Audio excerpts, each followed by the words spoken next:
పైసా పైసా పైసా గల్ గల్ గల్ అంటూ లక్ష్మీదేవి మన ముందుకొస్తే మనమేరా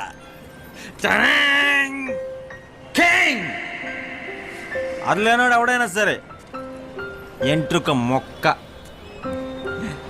పైసా ఉంటే బిర్యానీ వస్తుంది, పైసా ఉంటే క్వార్టర్ వస్తుంది, పైసా ఉంటే కరెంట్ వస్తుంది, ఇల్లు వస్తుంది, కార్ వస్తుంది, రెస్పెక్ట్ వస్తుంది, అమ్మాయే వస్తుంది, దేవుడే వస్తాడు.